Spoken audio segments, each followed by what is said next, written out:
Hi, Natasha. Is that working with my screen?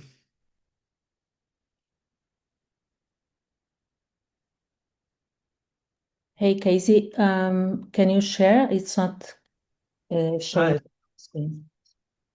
interesting. Because it is on my phone. I'll try again. What's the running order, by the way? The what? Sorry? The order. Who's first? Oh, it's Michelle first. Okay, cool. You're the last one. Yeah. Great. Try again. Is that working? Yeah, it's coming. Yeah. Cool. Okay, that's brilliant. I Mhm. just want, before we start, to make sure that Michelle, Karina, and Sally, you are the co-hosts, so you can share and make your presentation and manage your presentation when you start.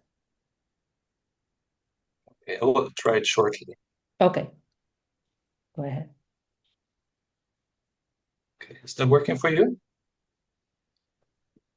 Yeah, it's working. Yeah. Mhm. Okay, perfect. Karina, can you I start? will try. Yeah. Mhm. Yeah, I will try now.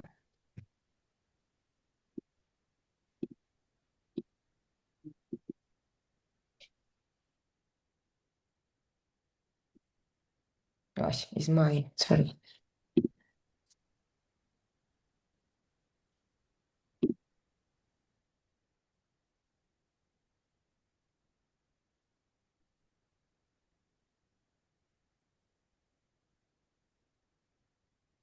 Karina, are you having problems?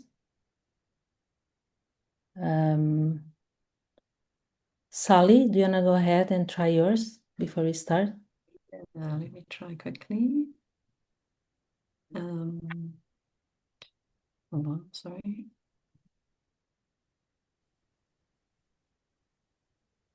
Yeah, Yeah, is that working right? perfectly. Yeah, thank you. Need to get a full screen, of course. Yeah. It's working fine. Thank you. We lost, I guess, Karina. Oh, yeah, it's working. Karina, are you there? I can see you. Yeah. Yeah, now it's working. I have to re-enter, but Okay, yeah, seems it's to be working now. working. Okay.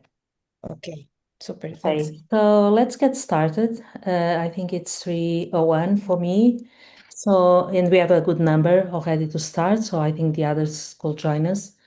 So good morning, good afternoon, good evening, wherever you are in the world. Thank you for being here today. It's a really great pleasure for me to organize this on behalf of IUFRO, the Division 1 on Silviculture and Ecology. And we are the Working Party on 10203, which is silviculture and ecology of the dry tropical forests globally.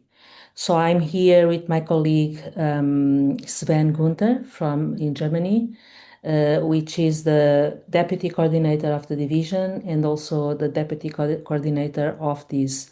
Thank you, Sven, of this working group. I'm the coordinator, and we have also Carlos Espinosa in Ecuador, who can join us today, but he's also part of the working party. So I'm really happy, as I said, and excited to be here today. This is the first of several, I'm hoping, meetings we hope to organize.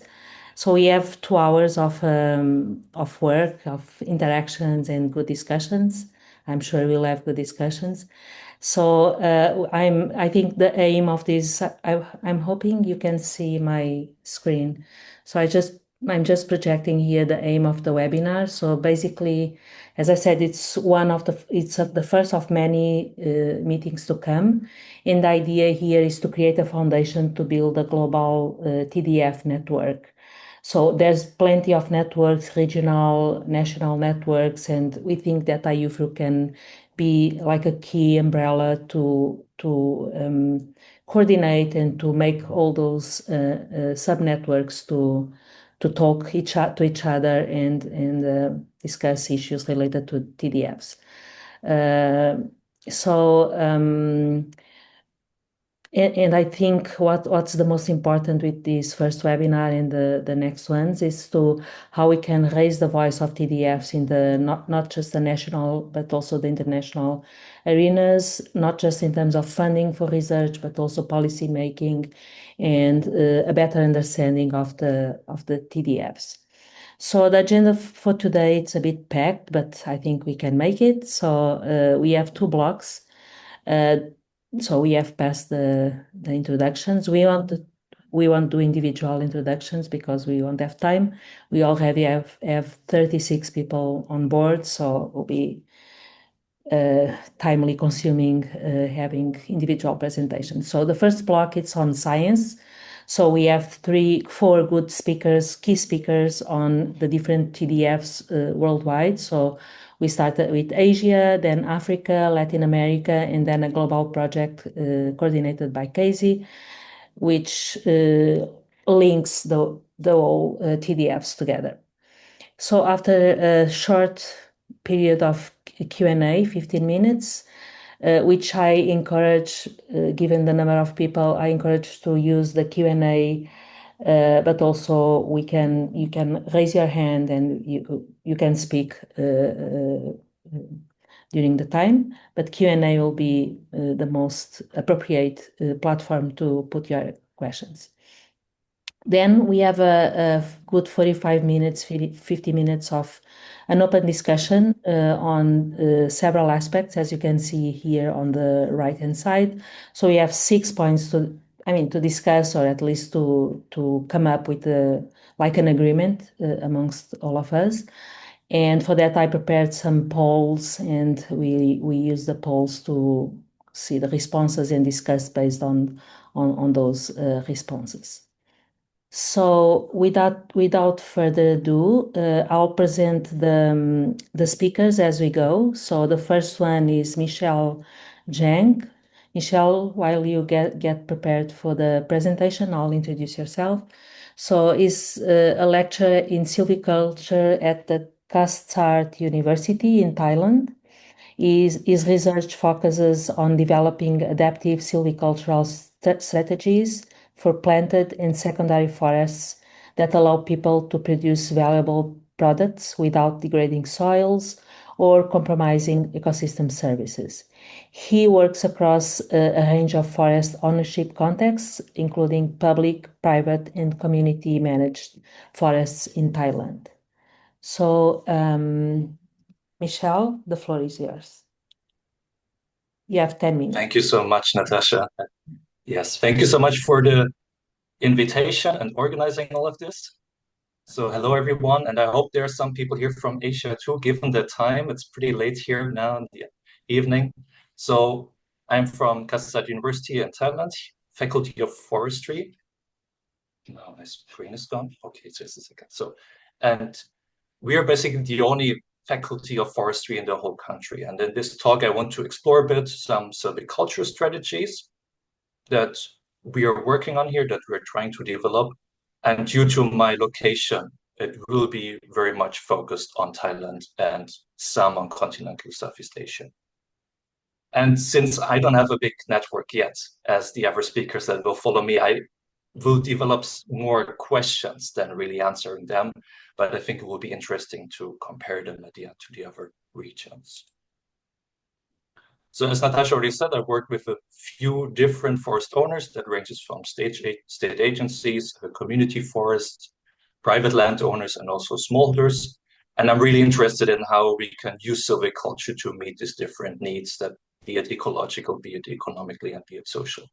And so that's why I really shift often between pure ecological to very social research in this. So trying to apply silviculture, trying to apply ecology in different settings.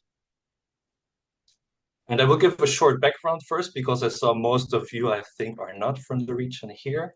So across the continental Southeast Asia, we find a lot of dry and moist deciduous forests, so it's mainly seasonal forests. And that is in the countries here in Thailand, but also in Laos, Cambodia, Myanmar, and some in Vietnam. We find them up to an altitude of around 800 meters. And the interesting thing is that they're quite similar and comparable. So they share different, similar species. similar fire regimes and also the monsoon climate here. But what is very different is the governance and the land use that can be very different from one country to the other.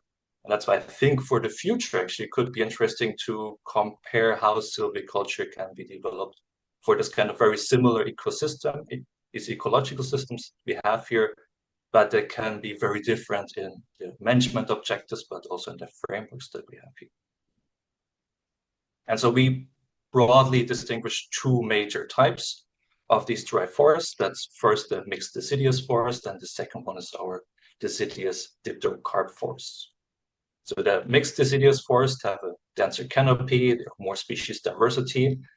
They include some bamboo as well, and we find them often very much associated with teak, so Tectona grandis, which is native to this kind of forest. And that's for this reason, after very long and intensive logging, these old growth teak forests and these natural forests are quite rare. Many of them are now secondary. But besides teak, there's a lot of other very highly valuable native hardwood species that we find there. And maybe some of the names are familiar, like Silea, Afstelia, Pterocarpus, or Delbergia, rosewood. So we find this in the forest as well. And these species are drought tolerant, fire adapted, and they produce very high value timber. And they're really understudied compared to teak. So a lot of research has been done on teak, not so much on the others. And then on the other side, drier and more fire maintained are these dry dipterocarp forests, which kind of resemble savannas. They are more open. They are more dominated by dipterocarps like Shorea or Dipterocarpus. And this kind of more grassy understory typically burns every year to every 3 years down. So it's really maintained by fire. But it's still being considered as a forest in our region. So it's not called really a savanna, it's more a forest.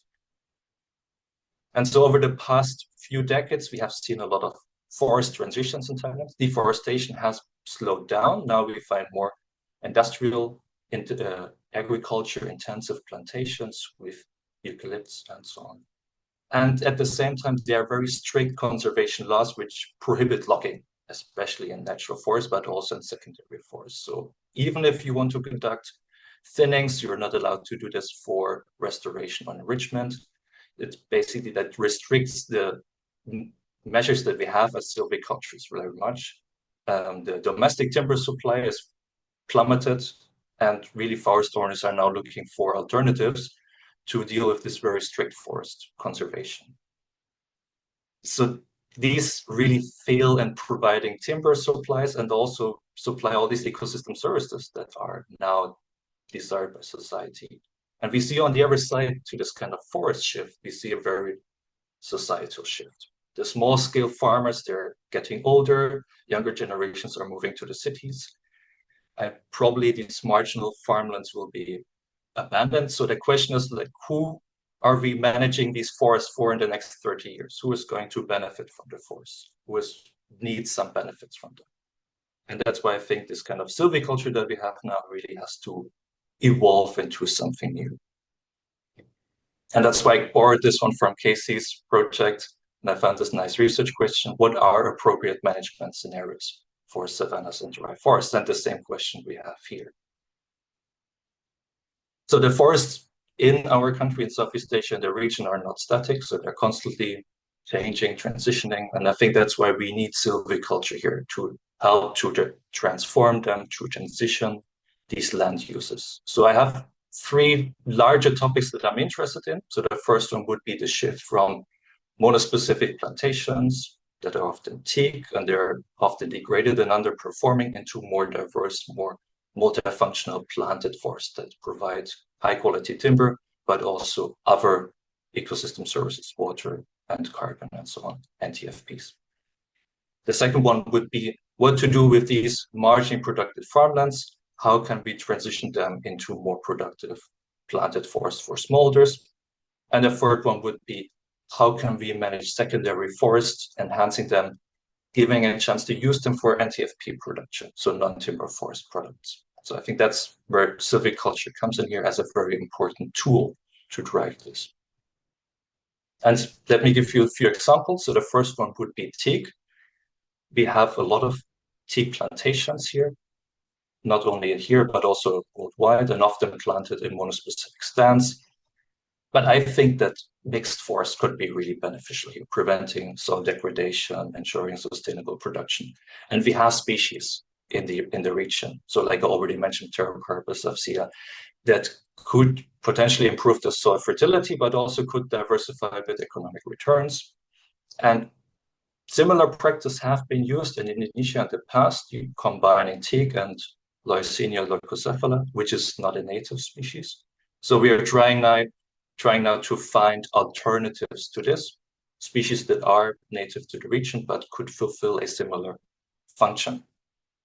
And another example would be to introduce trainer trees. These are short shade-tolerant trees that could encourage natural pruning and teak planted forests. The problem is we don't have enough knowledge about the native species. Despite long history, it's not really much available on this. So for this, I'm interested in using surveys, looking at functional traits, but also doing some greenhouse experiments to really see what is their life history strategy, what site requirements do they have, and how do they behave in mixtures. And the other thing is that we have to reconsider large-scale clear cuttings. Many local communities are now seeing this as very negative. They even block and prevent harvest because they're concerned about losing groundwater access, concerned about erosion. So that's why we have to find new silviculture strategies that consider alternatives to clear cutting on a large scale, considering also the water management. And lastly, as a last example, 10 TFPs are very valuable in Thailand. So, for example, mushrooms or edible insects are very popular. They can fetch very high prices on the markets. And soup is something like this. However, fire is often being used for getting excess roots, clearing the undergrowth, easier collection, and so on. And also it's thought that it could stimulate mushroom growth. So it's not very well understood how to really produce NTFPs or make the production more sustainable and increase it. And at the same time, we have a lot of issues with seasonal haze and air quality concerns. So that's a big topic. It's sometimes not clear if forest fire are the actual cause, but it causes a lot of tension between these traditional uses and public health issues. So NTFP-focused silviculture could work here to build a more collaboration between communities, researchers, and the authorities. And as I look forward to the next presentations, I think we could have a similar regional network here in Southeast Asia. We don't have it yet. They exist in Latin America and Africa, but I think it could be very beneficial for the region to build something up like this and then feed into the larger network.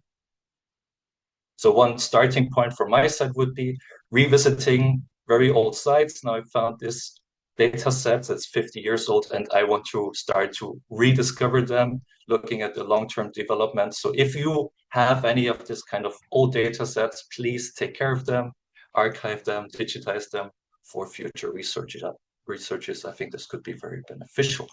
And as a conclusion,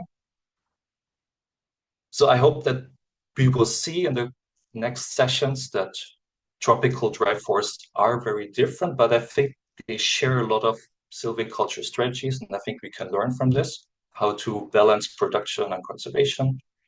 But I think we need more knowledge on this, how to adapt them. And last year, we had a student from Zambia that visited us in our international field school on teak. And he's working from Zambia with only exotic timber plantations. So after he saw these teak plantations, he said, oh, I realized now that we can actually domesticate this kind of native tree species on the larger scale. So it's possible for him to consider this as well. And I think that might be something in other regions as well. How can we domesticate, how can we grow Pterocarpus or Afzelia species in production forests? So that's why I think this kind of global network could be very useful. So I don't have that big network behind me yet, but I hope there are people from Asia here in this webinar or later on that might join this one as well. So thank you for organizing this. Thank you. Thank you so much, Michelle. This is really great to start up. So I'm not going to open up for discussions now. So I'll immediately introduce Sally, who is the next speaker. While you're getting ready, Sally, I'll just introduce yourself briefly. So Sally Archibald is a professor at the School of Animal, Plant, and Environmental Sciences at the University of Wits in South Africa. She studies vegetation dynamics and ecosystems functioning in African savannas and woodlands.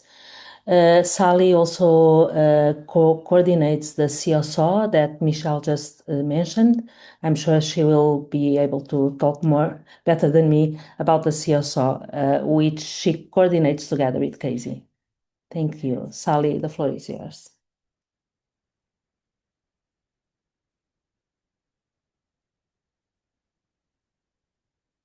You're muted, Sally. Okay, sorry. Thank you so much for that introduction and for the opportunity to participate. I'm really excited to start the conversation. So yeah, launching straight in. As Natasha mentioned, I'm trying to cover the work of a big network of people that I've been lucky enough to engage with over the last few years. So I just want to recognize that. I think the first question, I suppose, for Africa, when we get invited to a dry forests discussion, is like, where are the dry forests in Africa? Because, the classic vegetation maps that are made tend to call most of Africa savannas or woodlands. The French would call it forêt claire, so open forests. We have dry forests or thickets, we call them thickets, and they spread quite a lot throughout Africa. It looks like they're only here, but we actually have these closed canopy, what I would call a dry forest, spread across within these more open woodlands. But I think for the purposes of this discussion, we're calling anything that's got seasonal rainfall and dominated by trees a dry forest. And certainly this map underplays some of the nuance in these orange areas, because as you can see within these, what we'd call savannas and woodlands, you get a wide range of different types of ecosystems. We're starting to explore the sort of functional diversity that we have within our dry forests and our woodlands. This is a sort of simplification of White's vegetation map, trying to work out which are the dominant species in each woodland and savanna type. And Osborne et al. In 2018 identified 3 different main vegetation types. So you'd have the Comprotaceae, the Compritum-dominated savannas, which are often quite fire-prone. They have broad-leafed trees, but they're also fairly palatable to animals. We have the Mimosoideae. These are the classic savannas people think about in Africa, dominated by acacias with very palatable grass and trees. Then we have these Datarioideae-dominated systems, which stretch across a really wide rainfall range from about 700, 800, all the way to like over sort of 1,500 mils of rain. They tend to be much less palatable, they're much more fire-prone, and that's the classic Miombo that one talks about in southern Africa, but there's equivalent systems in North and West Africa that are these broad-leafed, not very palatable, Datarioid-dominated systems. But within that, we have this sort of Datarioid, which is Mopani, which really creates what I would call a dry forest, because Mopani knocks out the grass. So there are systems here that are dominated by Datarioideae that would be more classically a dry forest, I suppose, because there's not a lot of grass and there's not a lot of fire. And then we have our classic thickets, which I think the South Americans would call dry forest. Very closed canopy, hardly any grass, often really spiny, and usually more in the arid parts of the system. We've been using some of our plot level data, and there's a paper that's in review at the moment, which is kind of using our plot data to look at how the traits of the dominant species vary across these rainfall gradients. And it's really illuminating. So I must look out for that paper. Of course, as Michal recognized, these African woodlands are resources for many things. There's an entire circular bioeconomy that goes around. You've got timber harvesting, and you've got a lot of fuel wood and charcoal harvesting, and a range of other nature's contributions to people. But then there's a lot of attention on the idea that perhaps one could accumulate carbon in these systems and mitigate climate change and reduce atmospheric CO2 And then in Africa, there's rapid agricultural expansion into particularly these dry forests and these woodlands. So there are three competing kind of human use and need for these ecosystems. So they really are quite a lot under pressure at the moment. Which is why we really need to delve into the carbon cycle and their productivity. And we've got some really lovely data sets together over the last few years that we're enjoying exploring. This is an analysis we did for the African Forest Forum, just trying to look at the above ground production across some of our plots where we have long-term data, several decades of data in some cases. You can see our systems are really variable from year to year. But on average, they're producing about sort of just between 1 and 2 tons per hectare per year. But that production is the process of like high mortality and high recruitment. So there's a lot going on in these systems. There's a lot of turnover within a system that is in the end accumulating carbon. And all of these sites are pretty much undisturbed. So when undisturbed, they will accumulate carbon. My PhD student's been looking at what's driving the variation. And as one would expect in these dry forests, water availability is a key driver of growth rates at a stem level and also at a stand level. We're also finding an interesting response to elevated CO2. We haven't managed to explore it at an individual species level, but overall, the trees are growing faster at high CO2 levels. And then the really important response in terms of the management of these systems and silviculture is that once you get above about 18 meters squared per hectare, the growth rates really plummet. So competition is a really important driver of growth and productivity. And that opens up the field for a lot of interesting ideas around how to manage and use these systems. You can use the systems as well as promoting growth. And there's some really useful feedbacks into management that we can get out of that. Once we try to scale up and look at the satellite data, you can see there are large parts of these dry forests and woodlands which are accumulating carbon at the moment. And there's lots of parts that have a net loss over the last sort of decade or so. This is quite a high-res map using quite nuanced data, but it agrees with more Africa scale that there's wide variation in places that are accumulating and losing carbon. But I think the main takeaway is that these remote sensing products don't really agree with each other. We did an analysis for the African carbon budget, and all of these different colors are satellite data trying to predict biomass change. And even for the same country, some of them will predict that Angola's got more carbon now than it did 10 years ago, and some of them will predict huge losses. So we don't have a really good handle on being able to map biomass change at big spatial scales, but we know that there's quite a lot of diversity spatially and that there's a lot of places that are storing and accumulating carbon. So as I keep mentioning, these ecosystems are really dynamic. And there's been great work since the 1980s on the drivers of these changes. We have really good theoretical understanding about how these woodlands shift, under elephants and human impact and fire, how they shift from closed canopy woodlands into more open ecosystems, into coppicing systems, and back again to mature woodland. And we understand that, and we can sort of engage with it as ecologists. But I think that this understanding is not really well integrated into restoration projects and management plans at the moment. There tends to be the sense that these systems should just be stable and that we should be managing and restoring into like a perfect state. But I don't think the ecology and our understanding agrees with that.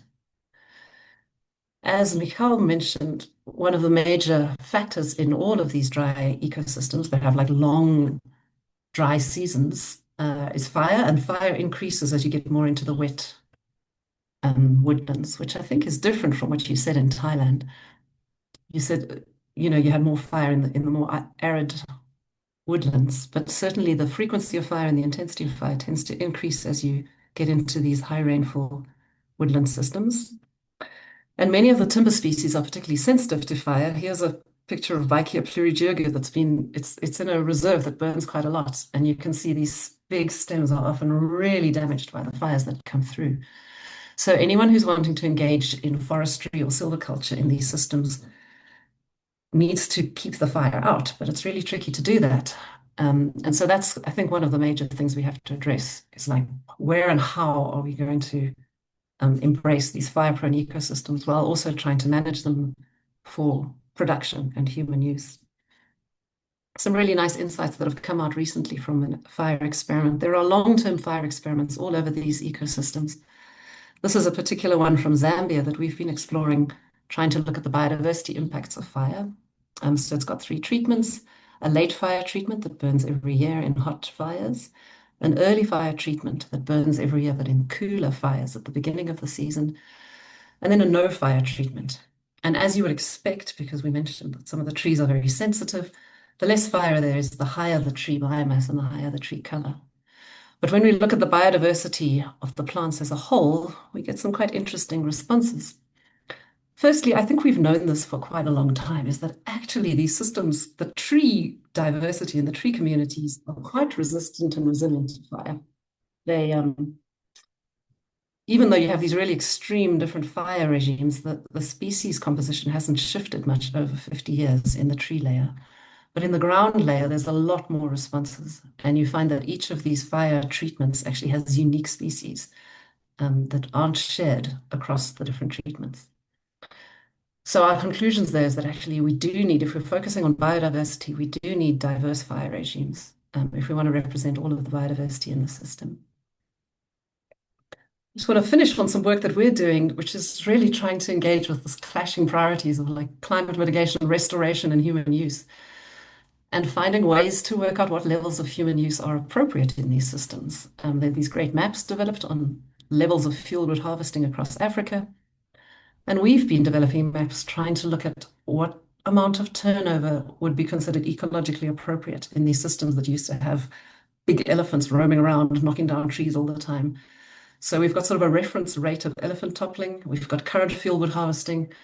So we're trying to map parts of Africa where human fieldwood harvesting is extreme, it's higher than these ecosystems have evolved with, and places where actually what humans are doing is really equivalent to what we think elephants used to be doing. And so perhaps we can enable and think about humans as part of the ecosystem and as sort of ways to restore ecosystem processes that might have been lost when we lost elephants. And these sorts of ideas, I think, can really help us to find some coherence between the different needs we have for these same landscapes, to use them and to manage them and to conserve them. So just to end, we have these growing regional networks that are enabling much more integrated and large-scale research, which is really exciting. And these networks are providing new insights into biogeography and functional traits, into the carbon cycle and global change, and also into the biodiversity impacts across more than just trees. We're looking at the whole system. Our demographic questions are still poorly quantified, but that's a thing we want to focus on. And we're hoping that this more sort of research can help to resolve some of the multiple conflicting priorities that we find between carbon sequestration, timber and use by people, and the circular bioeconomy. I'll maybe end there. It'd be nice to talk to people about this. Thank you. Thank you. Thank you, Sally, very much. I think it's very tied up with Michelle's presentation. We can start seeing some commonalities, the complexity of these systems, and the importance of defining our own paradigms for management, restoration, as Sally mentioned, and stuff. So I'll introduce now Karina. Karina, while you're uploading your presentation, I'll present yourself. So Karina Banda is a researcher specializing in tropical ecology and conservation, with a focus on plant diversity and tropical dry forests in Latin America. Her work emphasizes identifying conservation priorities and advancing participatory planning and monitoring of protected areas. She brings experience on collaborating with multidisciplinary teams in both governmental and non-governmental organizations. And she is deeply committed to maximizing the impact of scientific research worldwide. And Karina is also the co-coordinator of the Dry Floor, which is a network in Latin America. Karina, are you there? Go ahead. Yeah. Hi, Natasha. Hi, everyone. Thanks for the invitation. I was on board a little bit in last minute, but I'm very happy that I managed to join. I will present.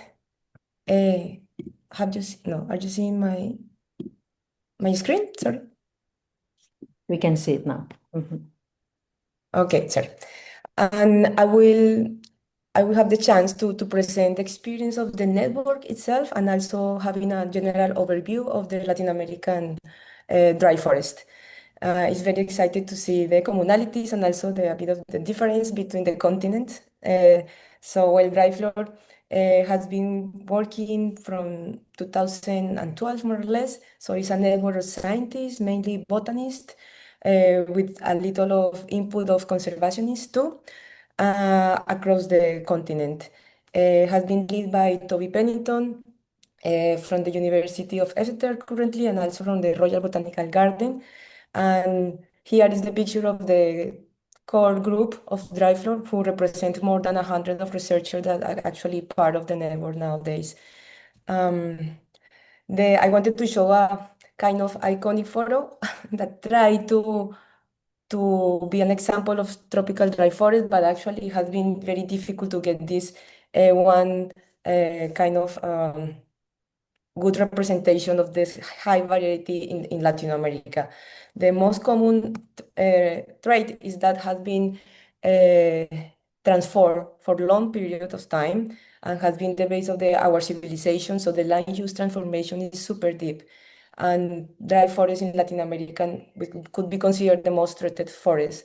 There are countries that are calculated with less than 10% of the natural extension of the ecosystem.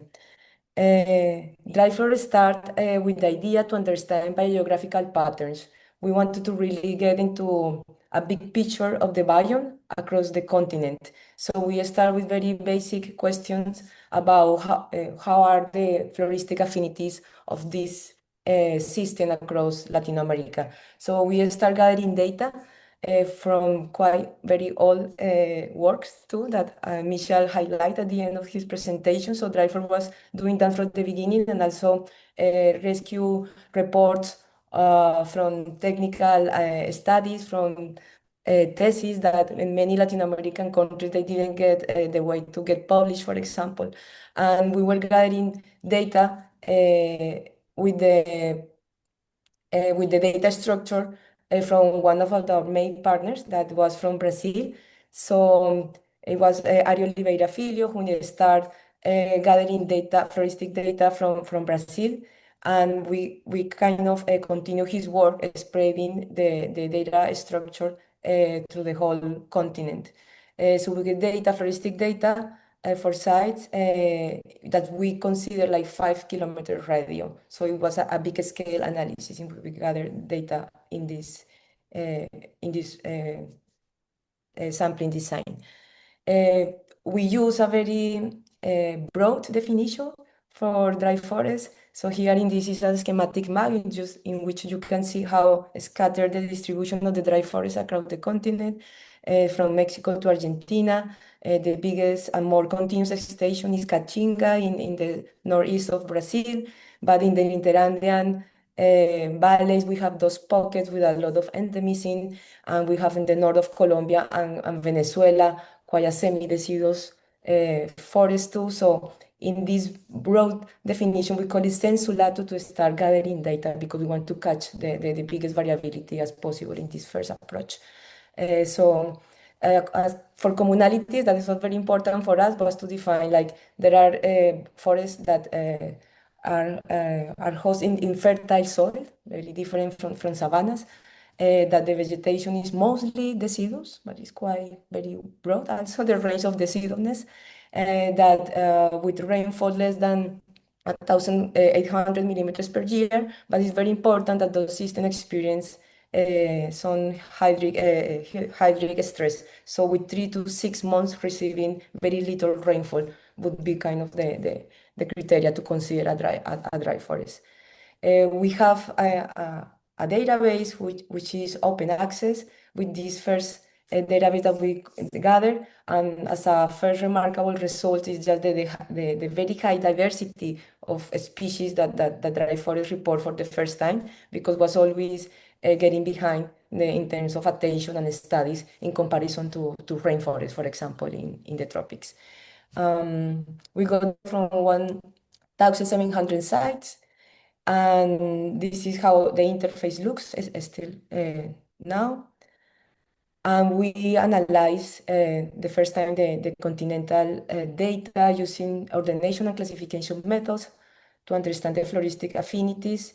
And we got like 12 very distinctive group of dry forests based on trees composition across the continent.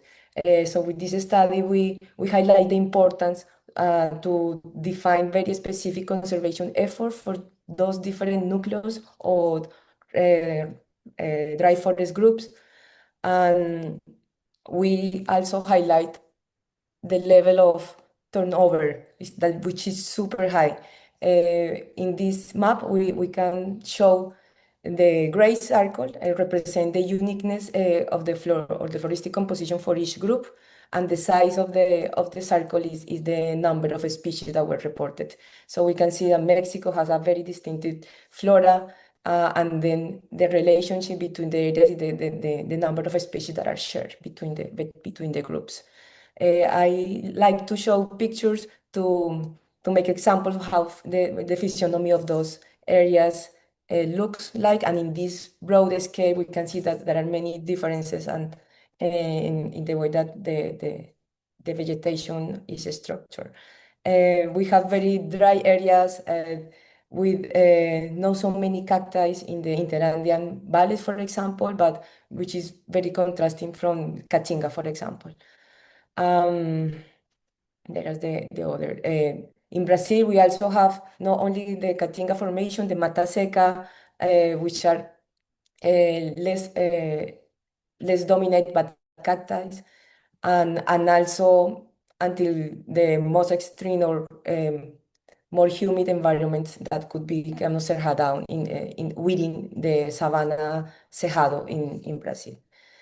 In this first approach, we really wanted to highlight the high floristic turnover of all these groups and how bad represented in the protected areas they were.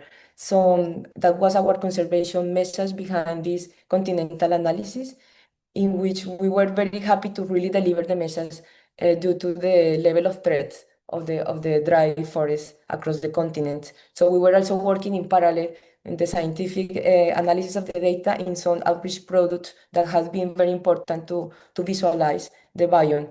So we were working with local communities. I am from Colombia, so this work has been more focused on that country. And we display, for example, an important video to show the kids and even politicians the value of the dry forest. So you can also check it online.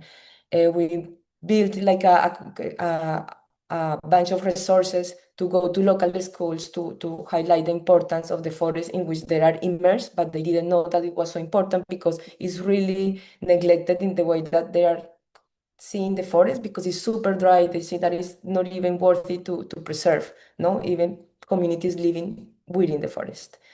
So here I wanted just to highlight what is the power of the networking, that I think that this is a key aspect of this seminar, is just how bringing researcher and people together can have a different type of impact, even in the scientific sphere, but also in conservation tools.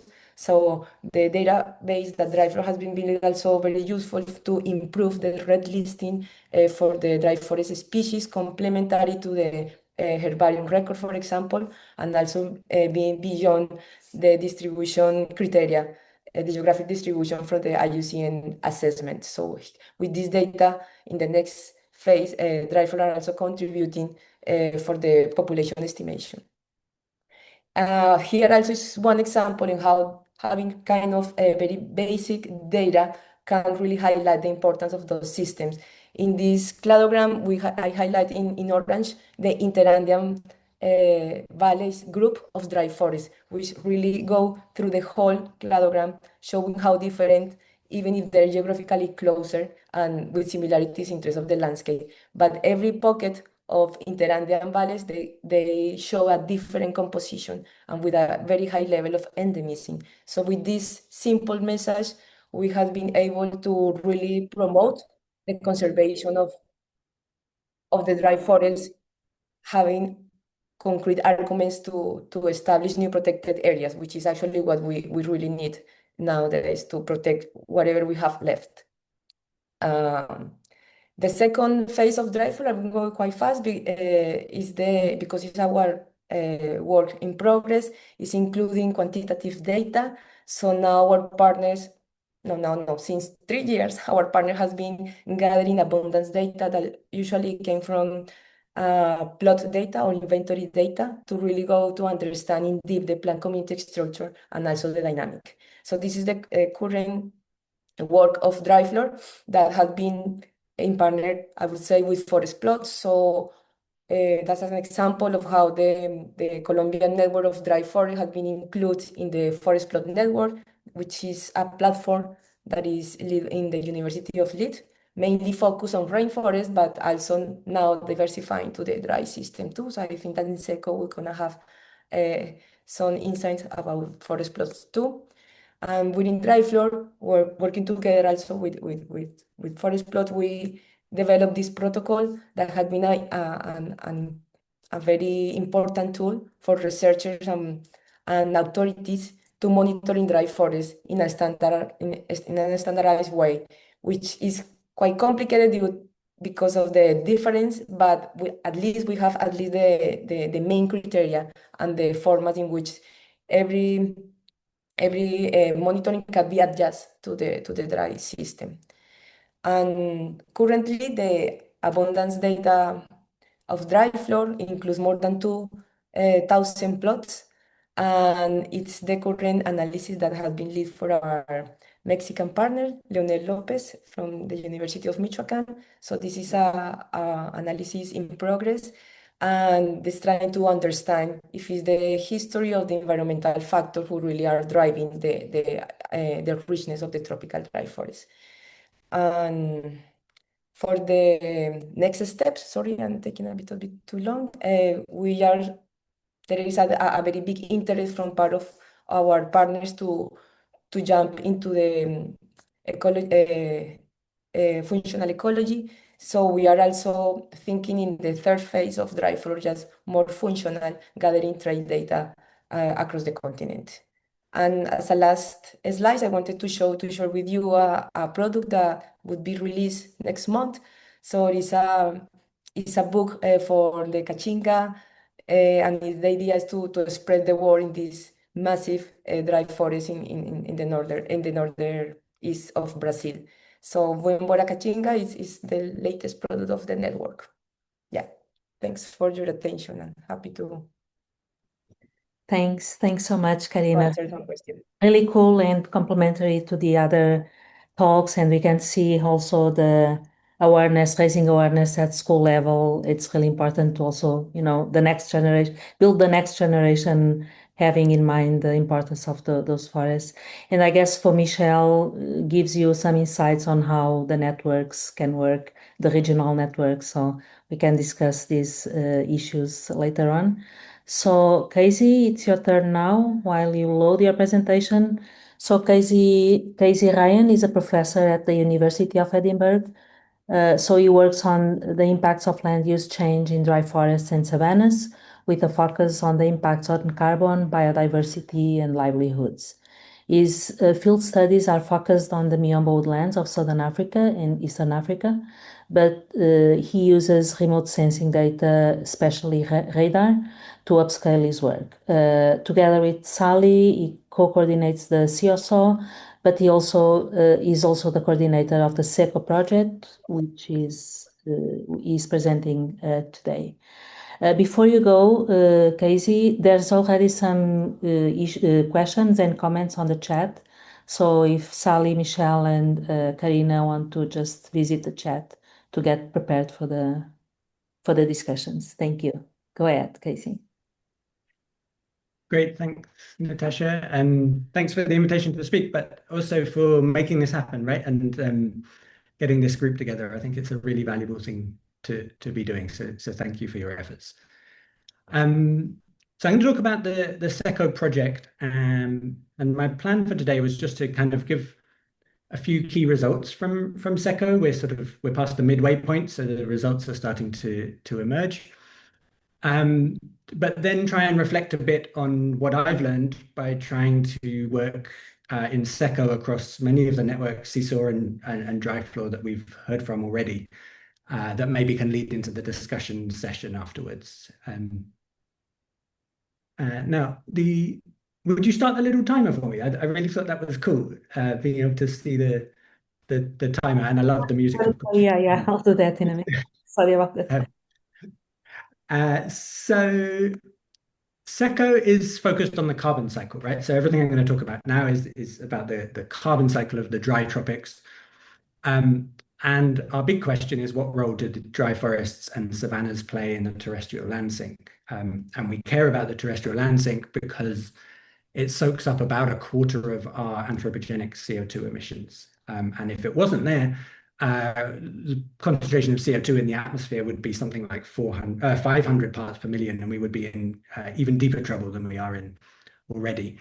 But we don't really know where that sink is and what's exactly causing it. And in particular, there was a glut of papers in about 2015, mostly modeling papers, suggesting that dry forests and savannas were really important in the global carbon cycle, but they were all modeling papers, and they were very interesting, but they had almost no grounding in actual ecological measurements.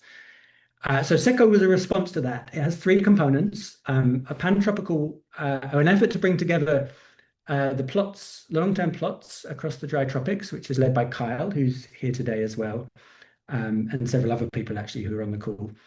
It has a remote sensing component, really leading off what Sally showed, that there are huge challenges about producing decent remotely sensed estimates of what's going on in these biomes.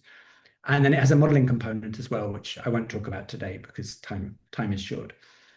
So to start with the plot network, so it was really Kyle's genius in this was to build off the existing networks, right? And really try and tap into what the existing networks were doing already.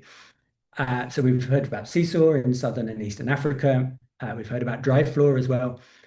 A new network is sort of crystallizing. I think Mario Marcos is on the call as well, in the Cerrado and the Caatinga, shown in orange. And then there were various other smaller projects in black, and the Australians are quite well networked. But you can see already that there are gaps in that network. But the thing I would point out is that many of those networks have something in common. Like they were designed in relation to each other. So it was possible to combine the data from each, for example, and that was made possible by the forest plots in many cases, and also the Seesaw office.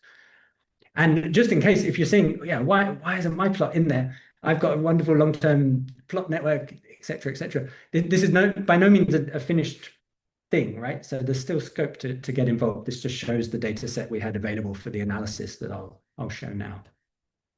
And the headline and result really from SECO is that we see an increase in woody biomass on average across all of those plots.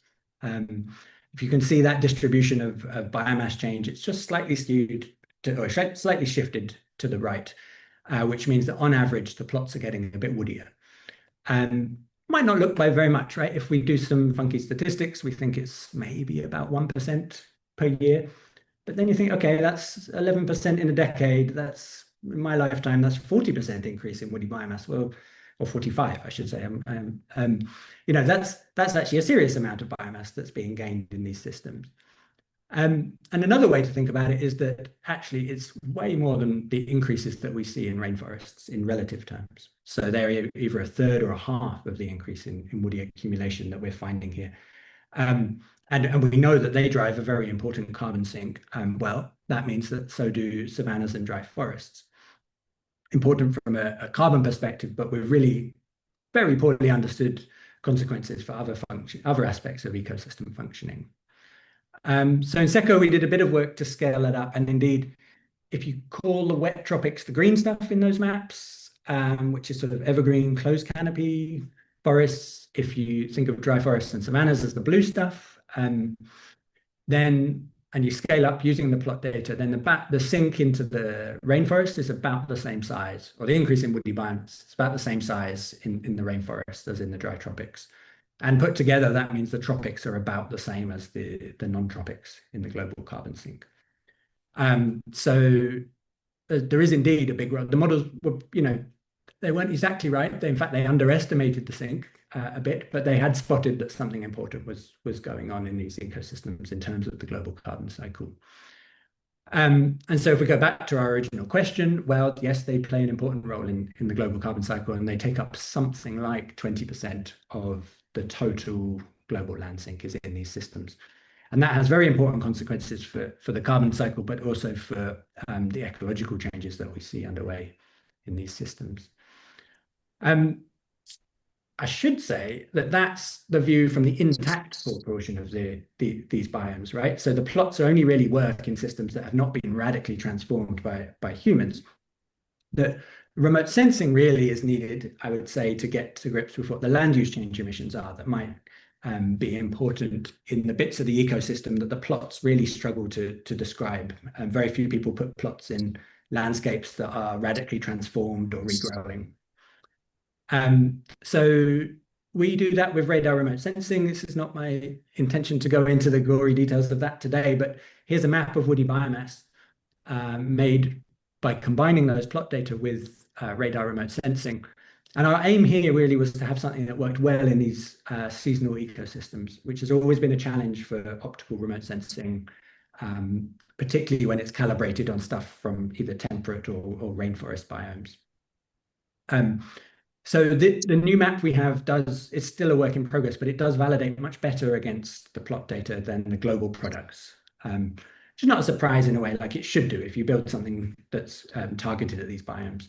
But it does mean maybe we can start to look at biomass change more reliably across the region. This is very much still a work in progress, but it does highlight some large areas of quite rapid loss in red, so some real hotspots of deforestation in the dry tropics, but also gains as well. And I would say we're still figuring out whether some of those gains can really be as large as the remote sensing is telling us at the moment. So that's the end of the sort of headlines of what we've done in SECO. And based on that, I just wanted to kind of say what I'd got from that in terms of many of the issues that I think are on the list for the discussion afterwards, maybe to kick off that discussion. So the regional networks were really the core of SECO and the building blocks. And I don't think we could have done it without the work that went into building those networks in the decades before we got the SECO funding. The networks are all quite different, but that's a strength, I think, because they reflect the social dynamics of those regions and the people working there and the ecology and the questions that people are interested in. But they were compatible. And I don't think that was luck. So we do have a lot of thanks to give to the kind of foresight that allowed those networks to be able to talk to each other, even if they do things in slightly different ways. And from my perspective, they've been great, but I have a very particular perspective from the global north, and I'm quite interested to know what it feels like to be in one of those regional networks that's contributing to these global analyses. That's quite hard for me to imagine or to understand. There are not, as far as I know it, regional networks in some parts of the world. So that's an obvious thing to highlight. It's great that Mikhail is here today and we can talk about Asian dry forests and savannas. But it may also be that some of those exist. And I don't know about them, or we didn't know about them in SECO. And as well as Asia, there's, I think, gaps in the northern parts of Africa and West Africa. But again, maybe there are networks that exist. Maybe they're not in the languages that I speak, for example. So I'd like to kind of get to the bottom of that. I want to flag that there's an event on East Asian savannas, which maybe is partly a network building event, and I can send around the link for that. There's an online symposium next week being run by a colleague of mine here, and Naomi Schwartz as well. But I think maybe there's gaps in not just in geography, but in theme and in kind of scientific focus. I mean, I've talked about the carbon cycle particularly. And I think that has motivated a lot of these sort of global networks and regional networks. But is that true for different aspects of biodiversity, for socioecology, for silviculture, for those kind of questions? I don't know. And as ever, I think it's quite important that the carbon cycle science doesn't drive everything else, which is often the case with some of these kind of, well, it's kind of often where the funding leads us, if we're honest. And then something that maybe we'll come back to, who knows, but there are, I think, really big sort of cultural differences in between savanna ecology and forestry. And I say forestry quite deliberately. And means people are different, have different traditions, scientific traditions. They do things differently in the field. Some of those matter a lot, and some of those don't so much. You can deal with them. But even just thinking about which life forms we include or the names we give things, would you come to an event with savanna ecology if you consider yourself a dry forest, but you don't know, or vice versa? I think those definitional issues do matter, because we do need a common language of which to be able to communicate with each other. And when we think about functional ecology, I think that's really acute, actually. We really struggle. And Mikhail said, it's a dry forest, but it's got a grass layer. And I imagine at that point, Sally fell off her seat and said, no, that means it's a savanna. Who knows? But the point being that we do need to be able to talk about this. And I think there are very generational differences in what we grew up with as our scientific bedrock, from like the old Murphy and Logo classification, the J. Ratnam stuff, and the tyranny of trees. And then the more recent things, the global ecosystem typology, which tries to resolve all of this. And we're all kind of starting at different points, depending on when we joined this conversation. So there's probably an interesting thing to be done there, so that we do have a common language. I'm over time, so apologies. I will stop there. Thank you again, and thanks to everyone who's been involved in SECO, of which this 249-person list is not even all of them, actually, but we're doing our best to keep track. But thanks.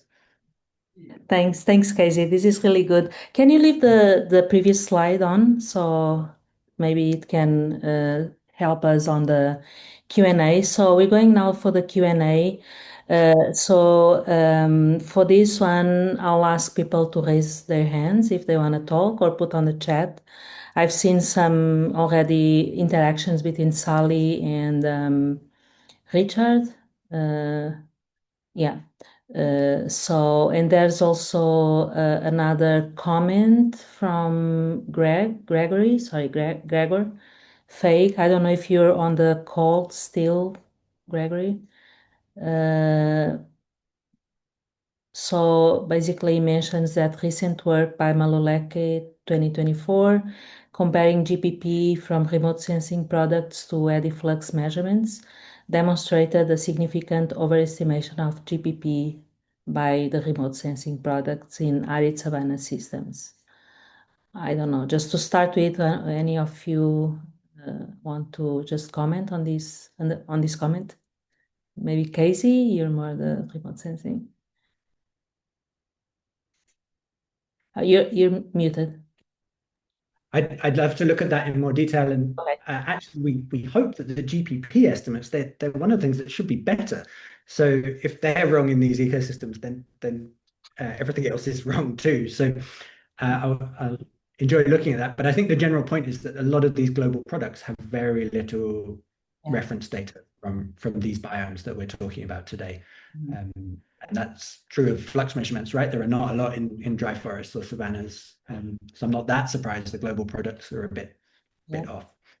Yeah, and demonstrates the need for field data in the plot network that we're building up in some places. So any questions, just raise your hand and we'll give you the floor.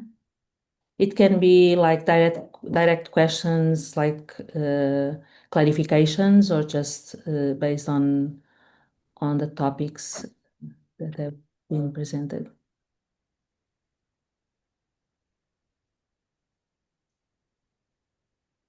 Anyone with questions? Maybe I have, okay, Kyle, go ahead.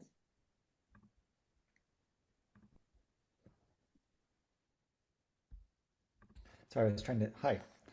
Thanks, Natasha, for bringing us all here. It's really fantastic to see all these people on the call. No, I missed the first 5 minutes, so I might have missed something very important. But I guess my question is for you, Natasha, rather than the speakers, about what your goal is here in bringing us together. Because I think it's great to see all these people from different continents talking to each other about their vegetation. And I think even that in itself is really valuable. So it really, makes worthwhile being here today. But I bet you have something bigger in mind. So I'm curious what your ideas are. Yeah, thanks, Kyle. I don't know if Sven wants to respond. I can start and then Sven can just add on. So, Kyle, as I said at the first few minutes, so the aim here is like I think we have a common goal. I think it's clear from these presentations, right? So the similarities, but also the differences in between the dry tropical forests, the definition that we all dream of having a response someday. And we thought with Sven and the other colleagues, having IUFRO as an umbrella will be an interesting platform to put all the pieces together. So there's different networks, regional, national networks, but now if we can use this platform to all speak together and come up with ideas, share ideas, information, and answer some of these questions that we're still dreaming of. I don't know, Sven, if you want to add on to this, but yeah, that's my goal for this webinar and for the researching group as well. I don't know if it sounds well to your question, Kyle. Okay, Thanks, Kyle, for the question. I think we also have a time slot for discussing a little bit more in detail this topic. But yeah, tropical dry forest, that's we have seen it right now. What is it? It's not a forest, it's not the savanna, it's something in between. We know it's huge, we know it's important, but somehow it escapes from the international agenda. So that's the motivation. We want to promote it a little bit. The importance and also then the opportunities to manage these ecosystems in a better way. We feel it's understudied, and therefore I'm really excited to see so many persons and great experts and great presentations. I enjoyed very much. This is just one meeting, but we can have different. We are visioning different kinds of meeting. We could have webinars on PPTs. We could have even a congress. We had that before in the World Congress. We could have workshops to form consortia for proposals. We could, so these kind of meetings can have a certain purpose. And also, I've been very pleased to see that you're working with networks already. This is another motivation to see what kind of network we could form. Could be plot-wise, could be silvicultural treatment-wise, it could be seed management, fire management, databases. If you bring these things together, suddenly we are more powerful and we can raise then the topic of TDF on a higher level. There are some more potential topics, and I don't want to anticipate too much discussion for the next time slots, but in rough ideas, this is what we have in mind. Thanks, Sven. I hand over to you, Natasha. Yeah, thank you. Thanks, Sven. That is great. So any other questions on the talks? Maybe I'll have a question. Maybe something I wanted to ask is Michelle, sorry. So can you elaborate more on, sorry, first I have a question on the Leucina leucocephala, because it is an invasive species in South Africa. I don't know if it's the same. You mentioned that in Asia. Yes, so it used to be used in Indonesia a while ago. Oh, sorry, Go ahead. did you finish? That interrupted you, sorry. So yes, it's an invasive species also in Thailand, and we find it everywhere. It has been used in Indonesia and teak plantations, but I think we have to find alternatives. So it's not, I don't know if it's still being used, but it has been a lot in the past to improve growth rates, and there were a lot of successes with it, focusing on plantation forestry. But we don't have enough information about the local species here that we could find an alternative that could be used instead of Leucaena. Okay, thank you. I think my other question is more on like clarification as well. So you mentioned about the hydrology-oriented silviculture. Can you elaborate more on that? Because I find it very interesting. It's like, water, it is already, and it's going to be a major issue in the future with climate change. So I'm really keen on having more details on that. So maybe one thing I can add on. So Leucaena has been used it was called forest restoration, right? Rehabilitation in the past. So people flying around in helicopters, spreading Leucaena seeds all over Sweden cultivation areas. Now these forests are growing and they have become conservation forests because all kind of natural forests are now under conservation. Logging has been prohibited. So there's no real measure to reduce Leucaena. That relates a bit to the water in the sense that we know, or we assume that higher canopy cover increases the water use by the trees. There is a very strong narrative in Thailand, and I think also in Asia, that forests are kind of sponges. So if you cut one tree, you get less water. But I think the reality, of course, might be very different. So that's why introducing or combining timber production to reduce the canopy cover actually in order to increase groundwater production. So to find a balance, not just clear cutting everything. And of course, that would result in a lot of erosion and water loss. So finding a right balance between total conservation and plantation clear cuts. That would be the way that I would think about this. And this narrative is very strong in Thailand. So everyone would say, okay, if you cut a tree, you lose water. That has been so strong that it will be very difficult to change this kind of thinking. Thank you. So I would like to hear our perspective that's similar in other regions. Yeah. Sally, go ahead. Yeah, great. I'd love to respond. I mean, inspired by some of our colleagues in Brazil who did the work of actually measuring the infiltration rates and the canopy interception. We've also been doing some work in our ecosystems. And that common perspective that when you cut trees down, you lose soil water is just totally wrong. And so it's worth collecting the data.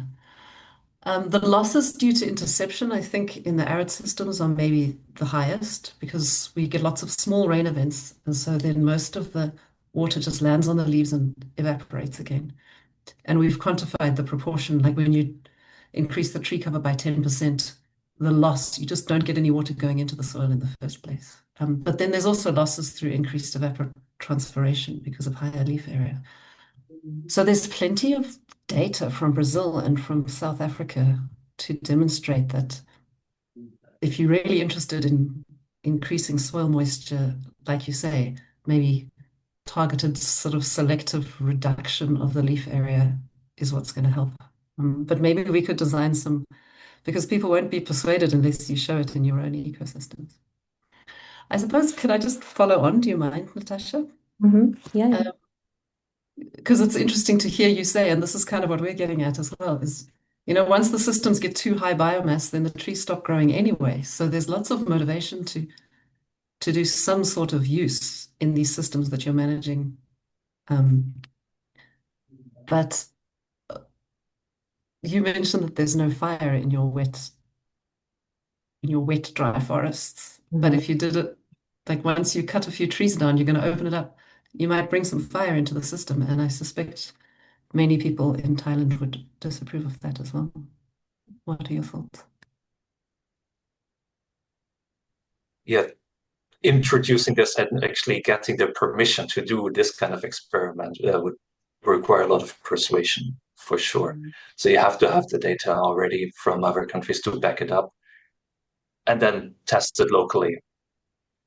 trying to find the right forest, maybe a university training station, maybe combining this with international backing. And then it's okay, we have here a lot of researchers, and not just saying, okay, that's one crazy lecture from the university, but saying, okay, there are a lot of ideas internationally that could back this up, and that might work. So, and maybe that was a misunderstanding. So there are fires too, yes, but not as frequent.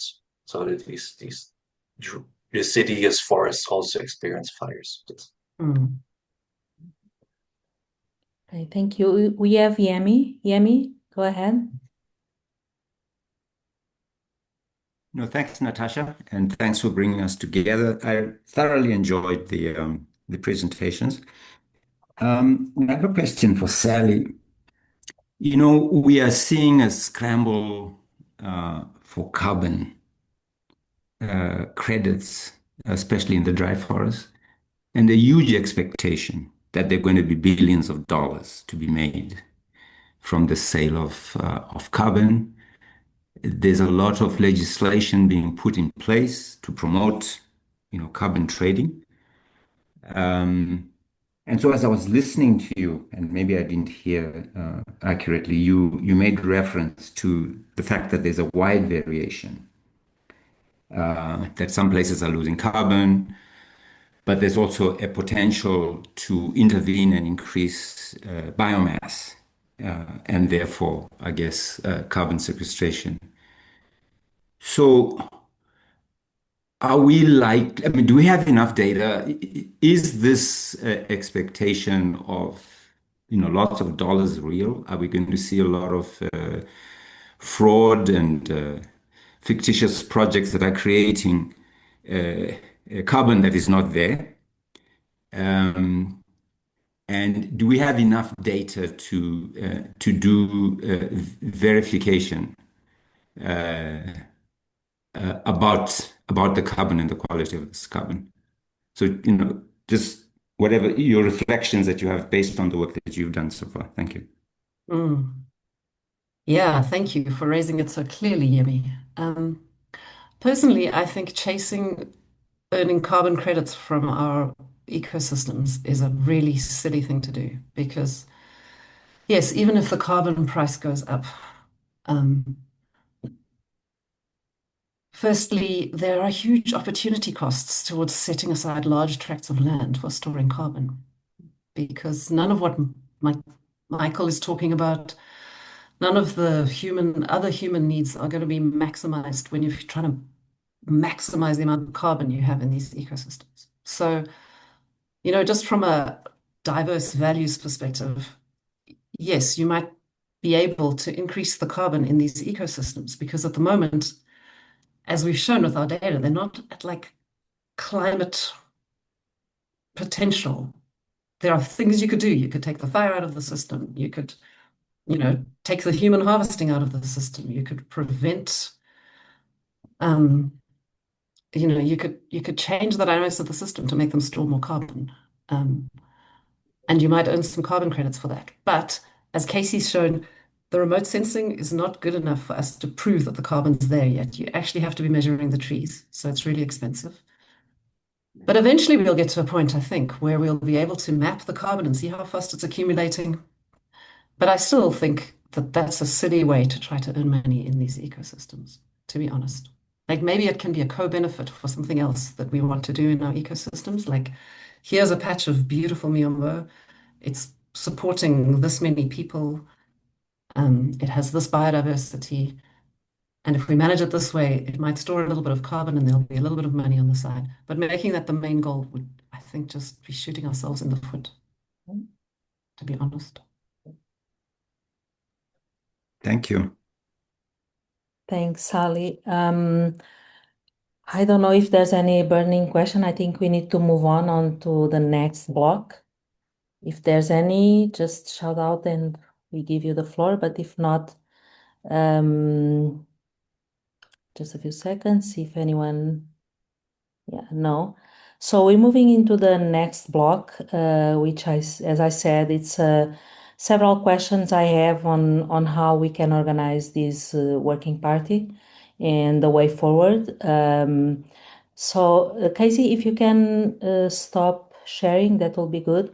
So the way I organized, and bear with me because I usually have someone helping me with this, but now I got to a point in which I have to do it myself.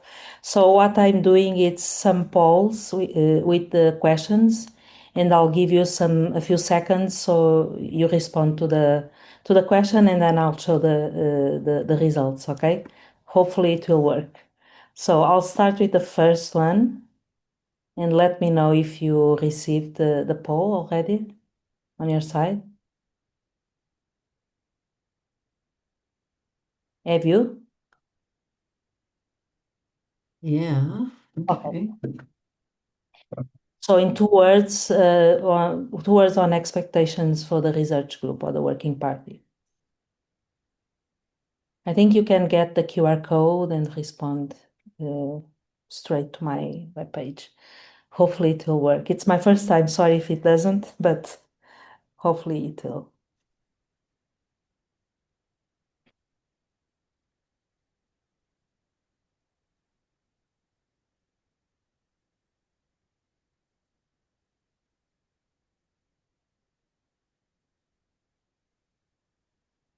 Yeah, I can give you an update. I have 4 out of 35 participants answering, 6.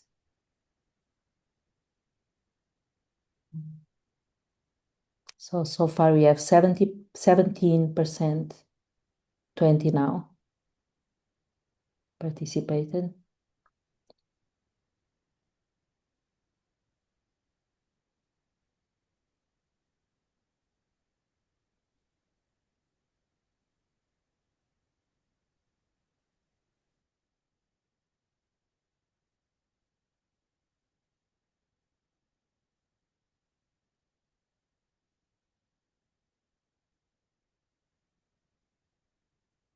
I'll give it 2 minutes, so it's 1 minute and 44 seconds now.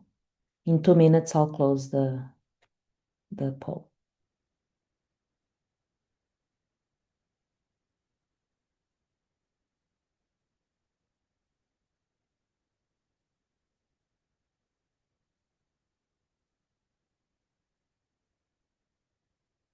Okay, I'm gonna end it now. And hold on.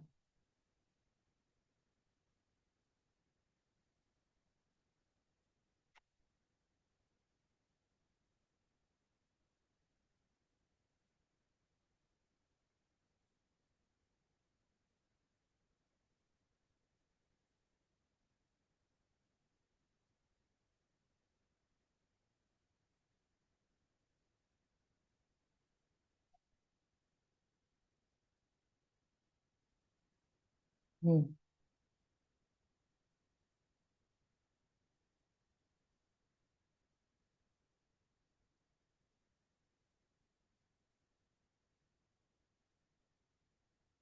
Okay, it's not working. I'm so sorry. Yeah, because I received the same, I received back what I answered. So Okay. So let me see. yeah, it's still. Yeah, I don't know. Anyone can help? Vamos fazer o quiz. Hold on. Stop sharing. Let me close here. Hold on a second. Sorry about that.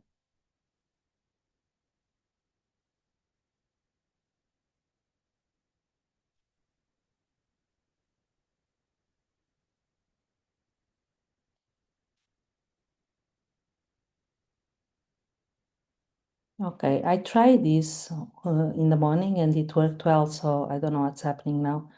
Well, anyways, I think we had 17 responses.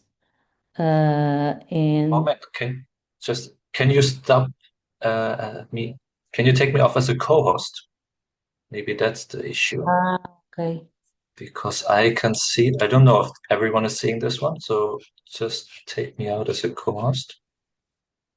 Yes, and now disappeared. Okay, try again. I'll try again. Let's see. I have to sorry.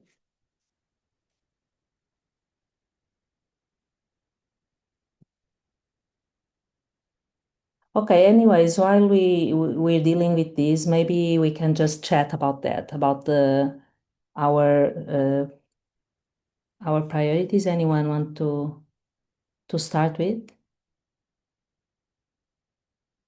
Yeah, I don't mind to start.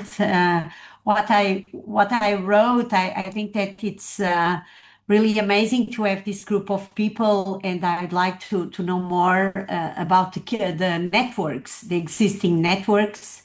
And so I think that it's quite relevant because it will be a way to understand what is going on, and what is established. And yeah, so that was my contribution. Okay. Anyone else?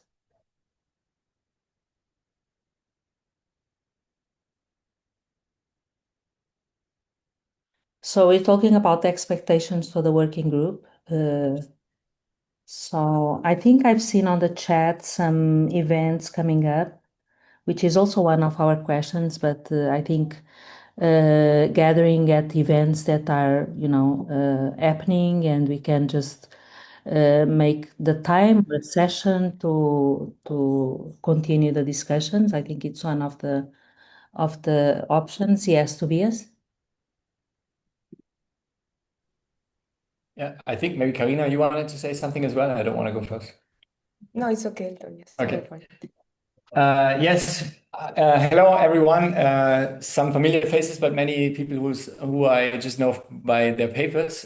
So I wrote new collaborations, and I want to explain that just briefly in the sense that we work quite a lot on tropical dry forests, but coming from a strong perspective on the Chaco and the Chiquitania. Our group works mainly from the land use science perspective.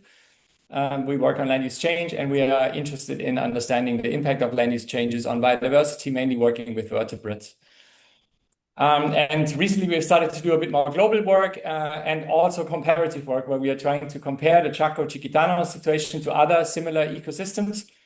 I think people presenting on the Caatinga, I would love to talk more to those guys.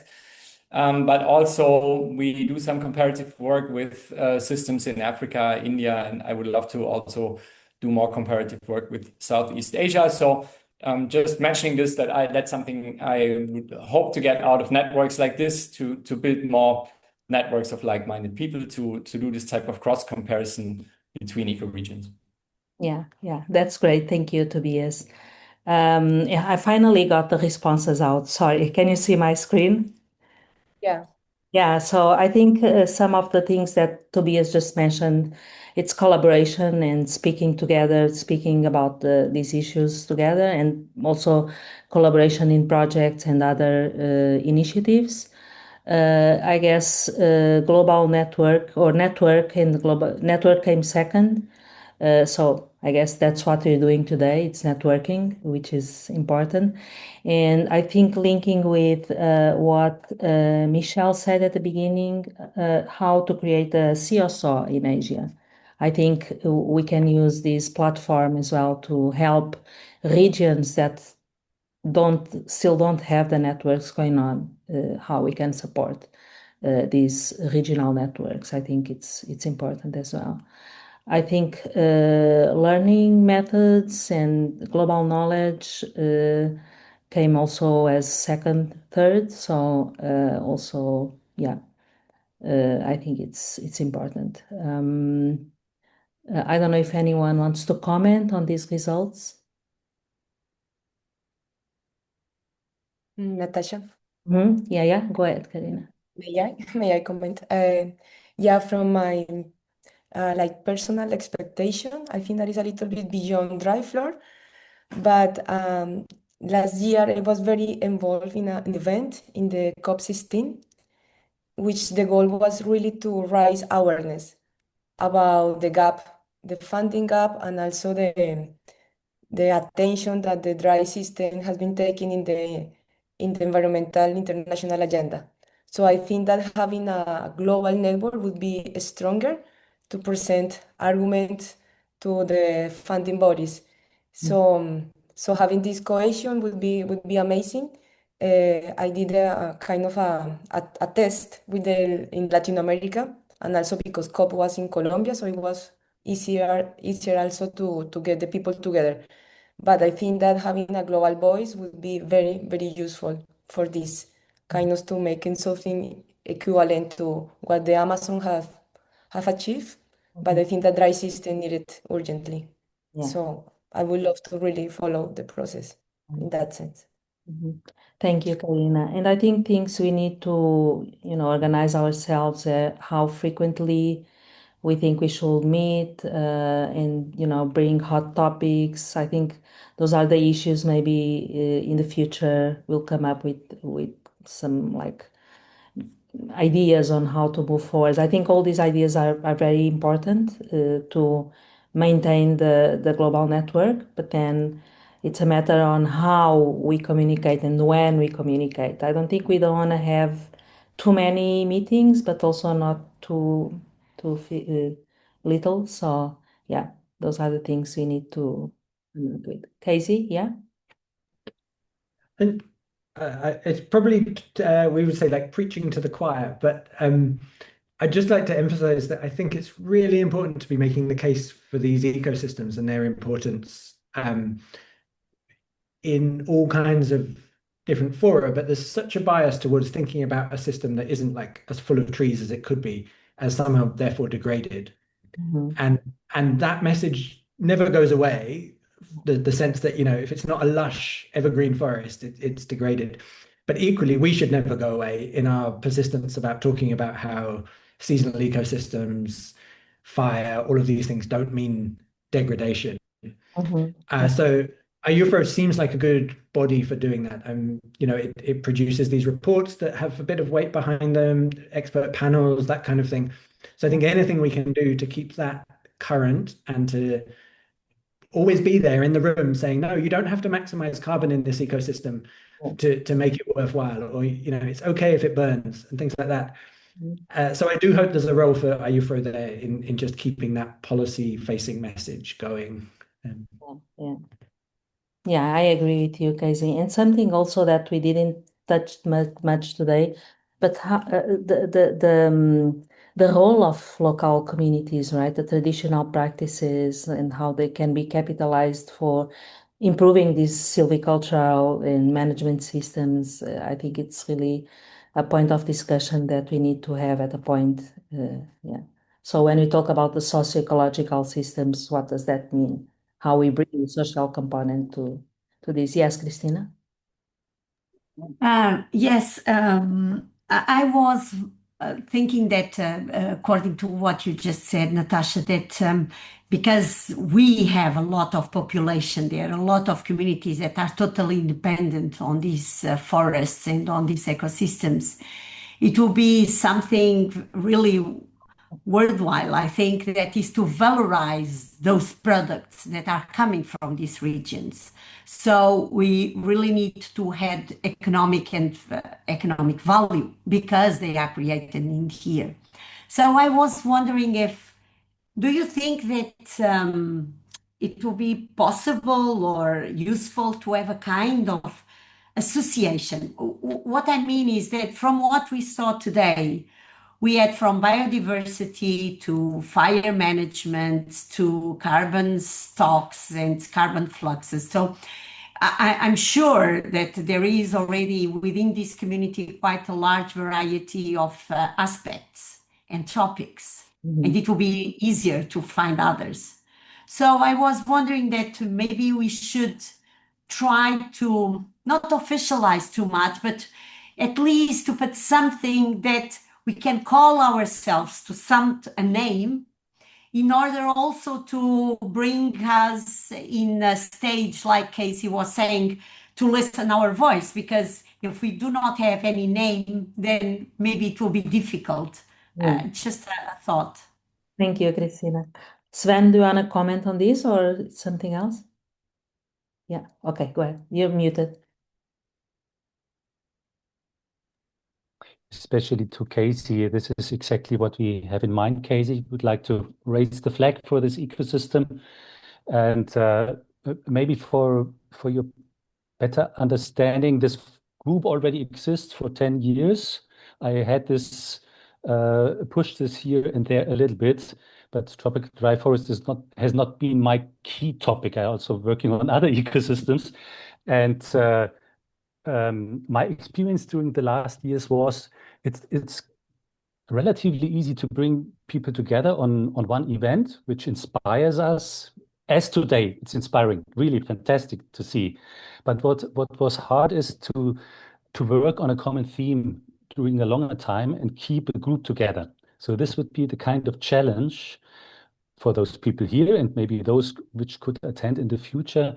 What connects us and what define some common themes where we would like to work on in a productive phase. So at the end, after 5 years of this term, we could show something where all of us are proud of, beyond the inspiration. Inspiration always, but working on common products, this would be a little bit the challenge where we also need your hint and your help to identify those. Yeah, that's good. And that's a good transition to the second poll, which is on the key research questions for this network. So I'm gonna launch it. I'm hoping to be better this time. Can you see it? 2 words on research topics. Thank you. So again, I'll leave it for 2 minutes and then I'll bring the responses up.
Okay, we had 50% of responses, so let's hoping that I can see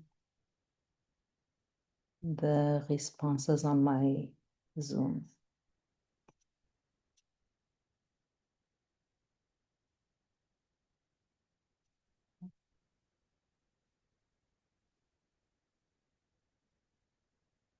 Okay, question 2. Okay, let me share the results. Okay, so those are the main questions, and I think we discussed those as well during the presentation. So climate, it's the big one, of course. Then carbon, fire, we already discussed that. So I think the three top ones are climate, carbon, and fire. Yeah, any comments? Again, these are like our research interests. Of course, then the next step will be, as Sven mentioned, like ideas on how to move forward on collaborative projects or maybe publications as well. I think based on the topics raised here. I see also topics on silviculture, agroforestry, and yeah. Yes, Sven?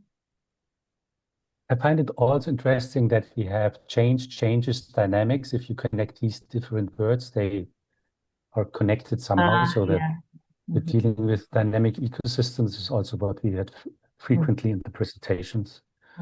This raised my attention. Yeah.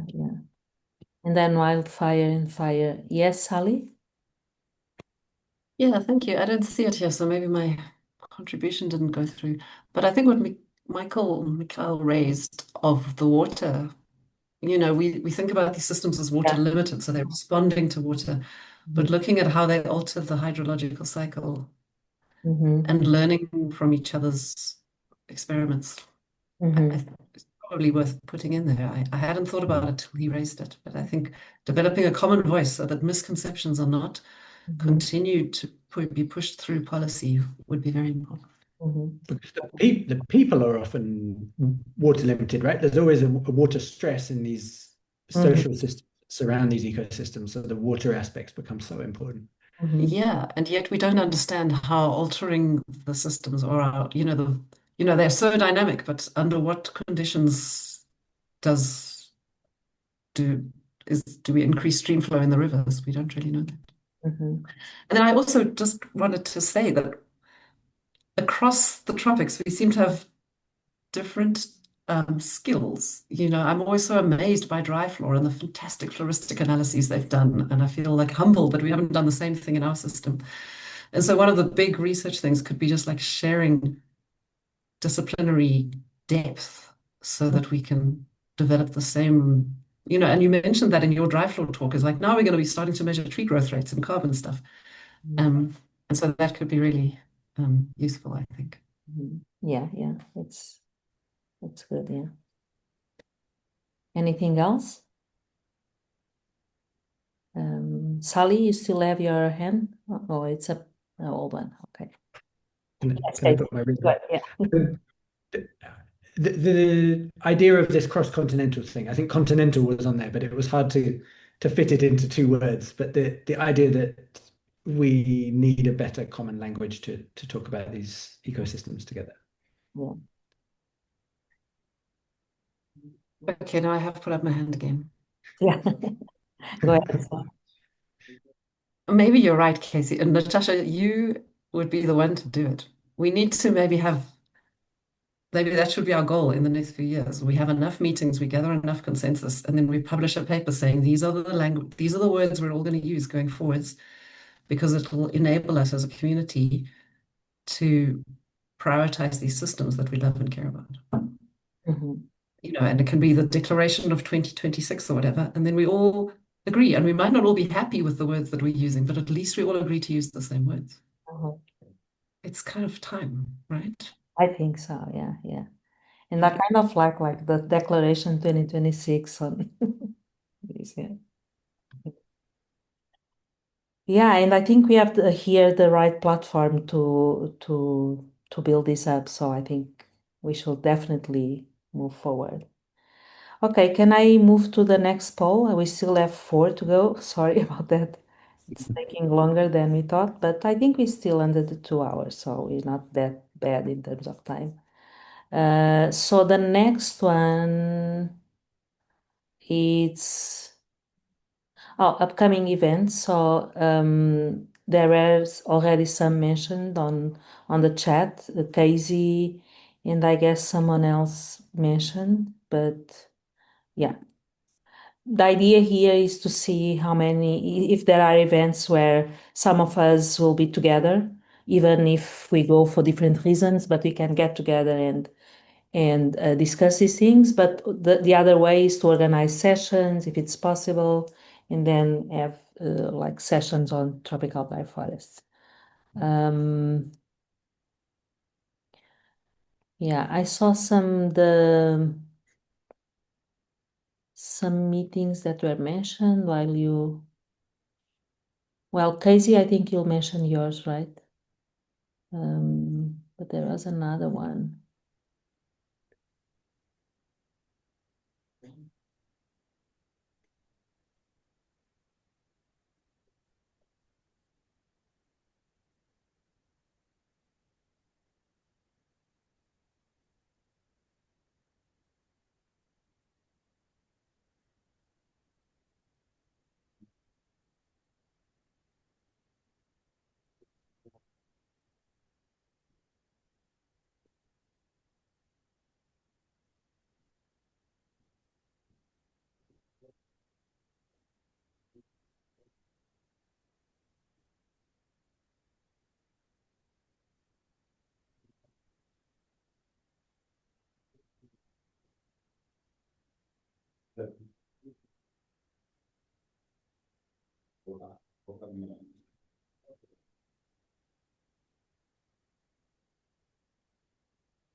Okay, 2 minutes have passed, so let's go to the results.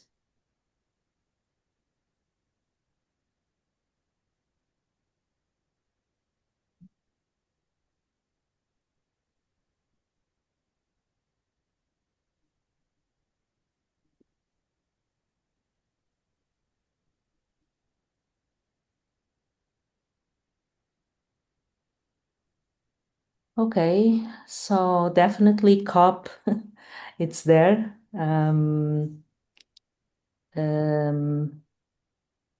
Okay, there's IUFRO 2026. That's not the Congress, right?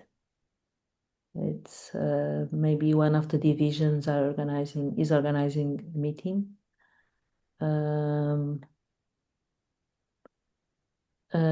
Casey, you mentioned a meeting. Is it here somewhere?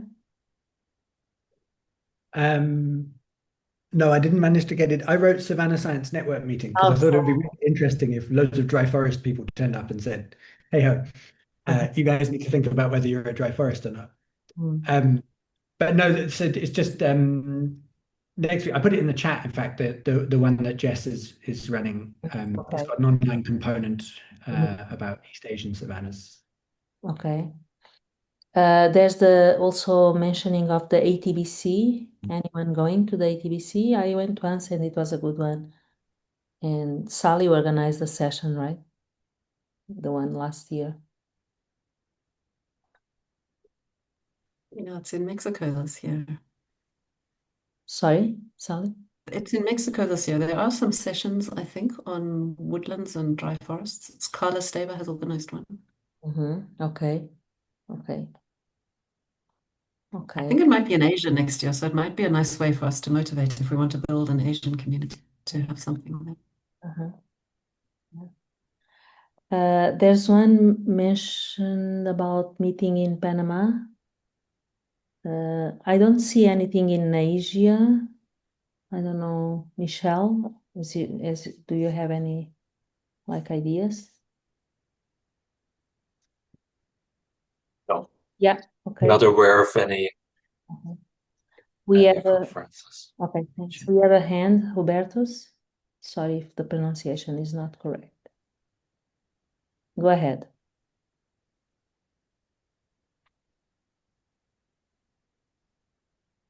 Hubertus? Unmuted myself. Yeah, no, that was the FSC General Assembly in Panama. Oh, okay. In end of October this year. Okay. suspect there'll be quite a lot of tropical people there. Uh-huh. I will be anyway. Okay. So what I'll do next is it's using these results to check on the web and then keep people updated on the different timings, etc. So if anyone goes, just know that the others are there and can talk. And yeah, if we still have time, organize sessions in that. And there was one mentioned on the chat by Richard. Sally, I think you're familiar with the OGCR. Oh, yes, I can send a link to that one. Yeah, he was inviting to talk about the Miombo management. Yeah, that one's very much around sort of policy and conservation, and it's what I can send a link to it. I think it's a good way to mobilize like a broader community. It's coming up in October, right? That's what he says. Okay. I think abstract submissions have closed, but it's every year, so we could do something next year. Okay. So, okay, I'll move on. I think this was a quick one just to see the different type of events that we can aim and try to be there. And as I said, either informally or formally discuss our common goals. So I'll go for the next one. So we're almost there. The fourth one is about a newsletter. So part of the IUFRO is also, of course, communication and, at the global level. And one of the activities that IUFRO supports, it's newsletters. So we thought it would be a good idea to start a newsletter for the researching group, announcing events, research projects, publications, wherever we want to announce. So the next question needs one or two topics for the newsletter. And based on the responses, we can build up the first newsletter for the group. So the poll is up.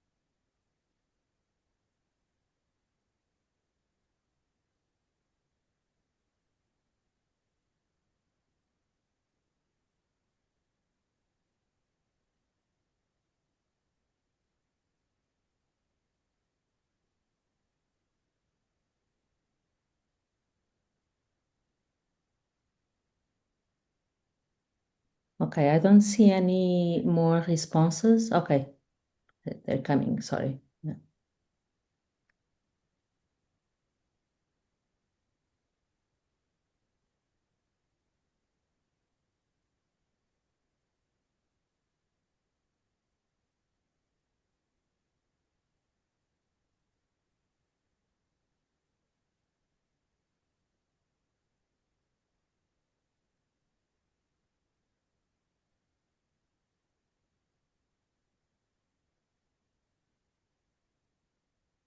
Okay, I think we can stop here because I don't see any new responses coming up.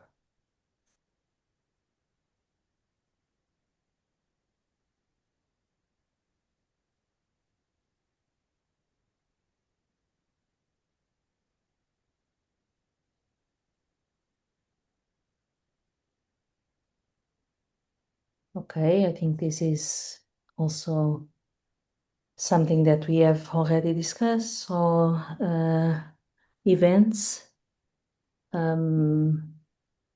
yeah, it's a bit tricky to understand networking definitions, conflicts, carbon, opportunities. I think it's a good one as well.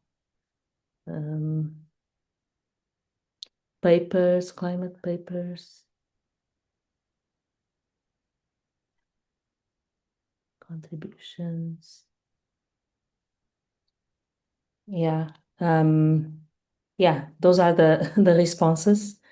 So I don't know. I think we have to try and see, but clearly events and networking. Maybe here I understand as the different networks, regional networks with a web page, so people can contact the different networks. That's how I understand it. Papers, I think it's interesting to put like the most recent papers that are out there, and people can at least see what's going on. Opportunities, I guess, especially for youngsters, we haven't talked much, but opportunities for trainings and yeah, things like that. I think it's nice. Yeah. I don't know, any comments, any interpretations on these keywords?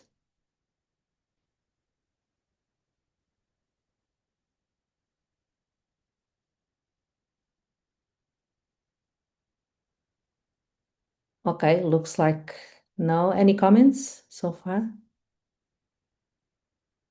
Okay, so let's move on then. So we're almost there. So this one is about interesting in being part of the mailing list. So we're building with the IUFRO. We'll be building a mailing list in which we can share the newsletter and all the other information. So I can see so far we have yes, yes, yes.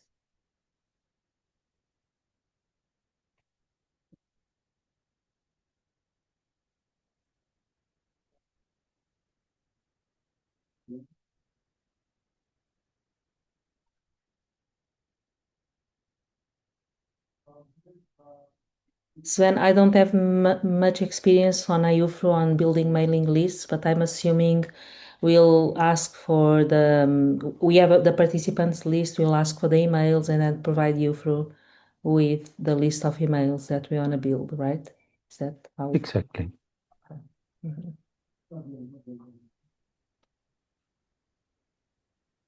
Okay, I think we have 73% responses, and basically it says that yes. I don't have any no's, any maybes, so the options were no, maybe. And just to show you quickly.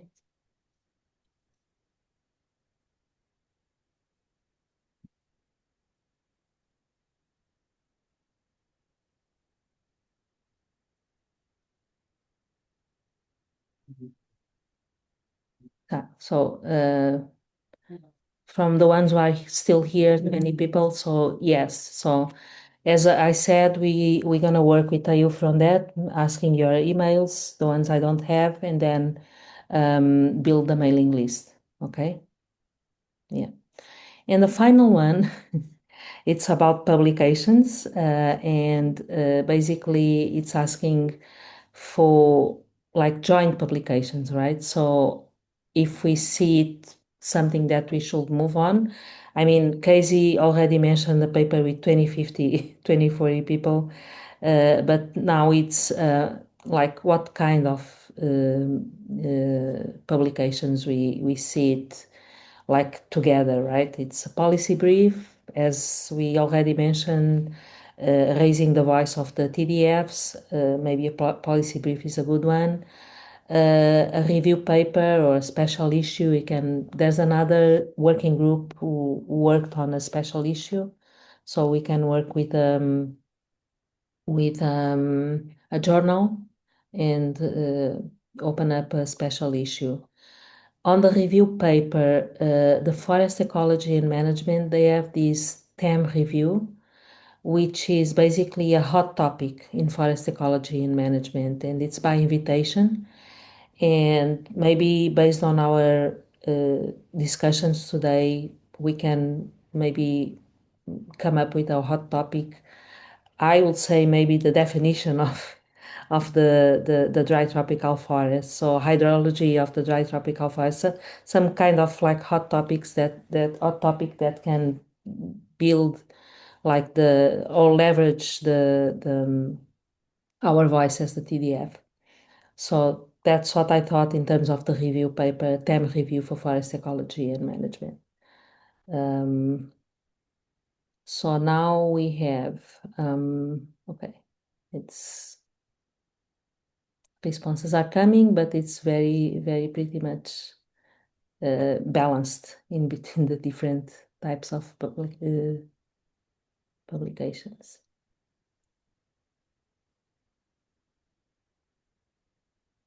Okay. So let me bring the response, the final.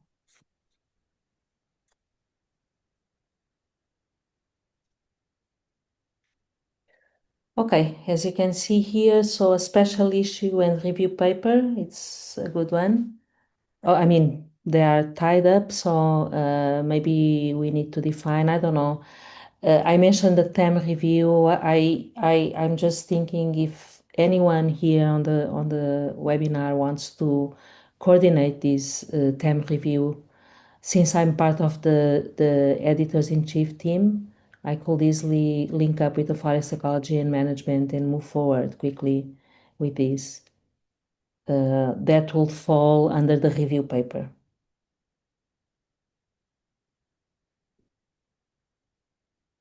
Anyone who would like to coordinate this? Okay, Hassan says he would like to join. Okay, but we need a coordinator. I think we need a coordinator that moves everything forward, and then anyone can be part of it, right? As long You as can coordinate. Sorry? Someone else talking? Yes, Peter? Yes, I can coordinate. Okay, okay. Can you introduce yourself just for us to get to know you?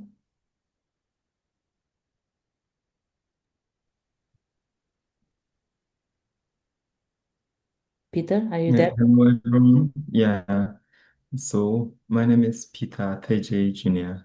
I'm in Ghana working with the Center for Plant Medicine Research in the Plant Development Department.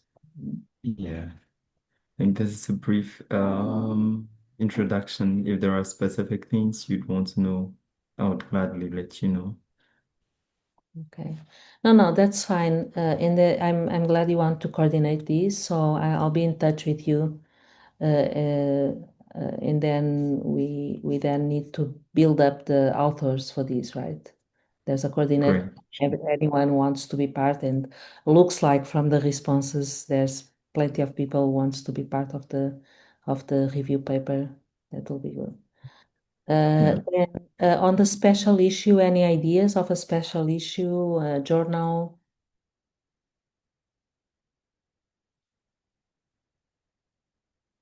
Anyone with good ideas on this?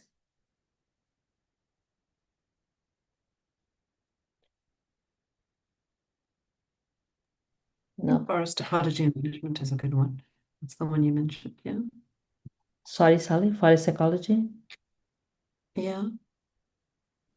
Okay. Okay. Again, we'll need a good topic on these and for the special issue and then start making the proposal. Do you want to coordinate that, Sally? Oh, it's Can't put my hand up for anything this year. Next year, Natasha. next year. Okay, that's fine. We don't need to like. I think we are all tied up with so many things, and it's fair. Like if we start with the TEM review this year, then we can move. As Sven said, I didn't say that clearly, but Sven said this is 5-year like plan, right? We're not doing everything this year. It's like something that we maybe the next step will be putting like a calendar, a chronogram of activities for all this. Of course, we won't be able to do like the review, the special issue, in such a short time. So maybe second priority, maybe first priority will be the review, right? And then second, the special issue, which we'll have time to come up with a better idea, clear idea, and then propose to the journal. Then the third one is policy briefs. I don't know if anyone wants to contribute on that. Oh, sorry, Casey is also mentioning environmental research letters for socio-ecological topics. Okay. Thank you, Casey.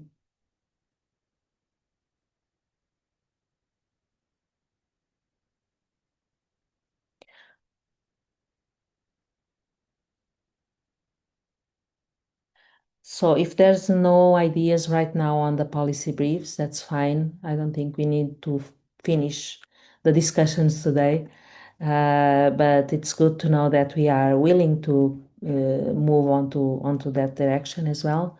And I guess IUFRO also likes a lot, Sven, correct me if I'm wrong, but also these issues on the policy briefs. And I think especially on how we discuss that, right?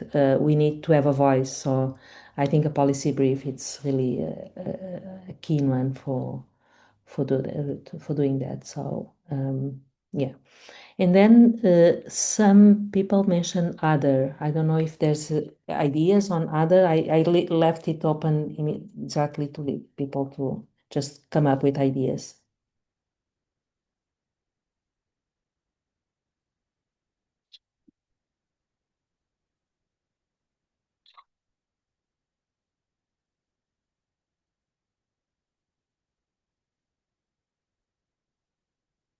No ideas? Okay, I think maybe. I was sorry. I was pushing the declaration. I think maybe something published by IUFRO, by the FAO. So yeah, some kind of globally accepted document is what I meant. That's yeah, and maybe we can. Yeah, I don't know, Sven, what do you think? We can target the next Congress, which means I don't know if it's too far away. It's 2029, right? Yes, Sally, I like very much the idea, and I also think that this could be the product at the end of this term. The Congress will be in Kenya, perfect place. And if we're able, for example, to publish a policy brief before or some product and fill this group with life, then at the end, this kind of declaration could be the perfect finish. So let's keep that in mind. I think it's a very fine. Good idea so far. Yeah, yeah. Yeah. Yeah. Thank you, Sally. Okay, I think we're coming to an end. It's 5:05 now. I don't think I think I will give the floor to Sven immediately, but maybe before that, I think for the closing, but before that, I think I really want to thank you for being here, especially the speakers. It's really very neat way of starting this group dynamic. I think it was really for me very exciting and very inspiring in terms how we can move forward. I think the next steps on my side is to make the report of this meeting. It's all recorded. Sorry, I didn't ask at the beginning, but I'm recording the meeting. Sorry about that. And based on that, we'll produce a report and also the way forward, and we'll communicate with you. Okay. So with that, Sven, for the closing, you wanna give some words? Thank you. Okay, I'm sad to close the meeting, and I'm happy that we had a really fantastic participation, fantastic presenters. I enjoyed it very much. Thanks to all of you, and also for inspiring the discussion in the first part of the session. This was great. We identified pretty many hot topics. Natasha, thanks to you for investing the energy in this group again. That's fantastic. It's a new duty and very promising that we can continue. And thanks to everybody who's still in the room. You joined a working session in the second part. Most likely you have not known before, but we made you work. And thanks for your patience and your inputs. This is extremely helpful. One of the next steps would most likely be the email list, and then we are in touch. We will open this new communication channel, and then we are in touch with you, and we are really happy to receive more feedback via email or however. So meet you either through email or hopefully next webinar, and hopefully soon in presence. Really was a pleasure to see you. Thank you. Thank you. And I just put on the chat my email address, so anyone can just send me a message with your emails and, just because I'm recording, but I don't know if the record will have the email addresses of the participants. That I'm not sure. So I'll ask people to send me an email stating that they want to be on a mailing list, and then I'll go from there. Okay? Okay, thank you so much, and have a nice rest of the week and nice weekend to coming. Yeah. Bye. Great. Thank you. Thank you, Natasha.